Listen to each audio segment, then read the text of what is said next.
This is for my agents out there who have a client who are either about to get their loan denied, or who have had clients in the past who ended up getting their loan denied while under contract.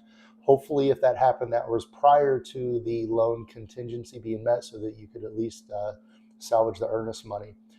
So there's four main problems that causes these loan denials to happen once under contract, and they all drill down to two I call root causes.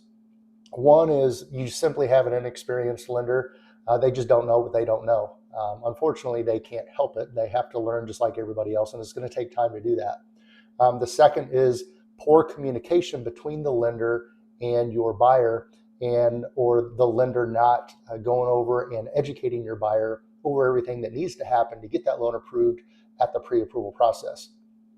So the first problem that I see encounter, not enough money to cover the down payment or not enough money to cover the closing costs. So a few proposed solutions to consider if your lender that you have for your buyer hasn't already gone over these options. Number one is the big and obvious one. Ask the buyer, ask your client, do they have a 401k account, an IRA, a TSP, any sort of a long-term retirement account or an investment account? They can use that money to cover their closing costs or down payment, whatever the scenario is that they need money for in order to get the loan approved. Another one is if the lender is charging any sort of discount point fees, that's obviously going to increase the closing costs by however much those discount point fees are going to be. If your buyer still qualifies with a higher interest rate, get rid of the discount fees, increase the interest rate to where it's at the par rate so that those fees go away, therefore reducing the closing costs by that amount. Another one would be the owner's title insurance. That is optional. The buyer does not have to pay the owner's title insurance. I've seen owner's title insurance $1,800. I've seen it $200 or $300. So usually if it's a scenario where the loan's about to get denied because of not having enough money to cover closing costs, a few $100 probably isn't going to make a difference, but it's just something else to consider.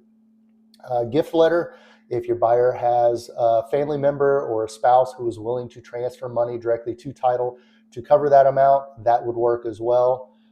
Sale of an asset, if your buyer has a car, boat, motorcycle, trailers, a piano, something to sell, all they need is a bill of sale to show proof that they sold that, and then they could use that money to cover their closing costs or down payment.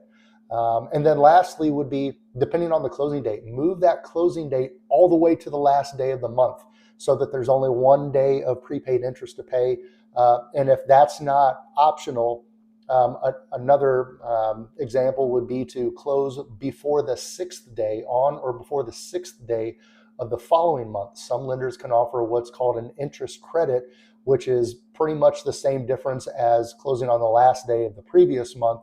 It simply minimizes the amount of prepaid interest that the buyer has to pay.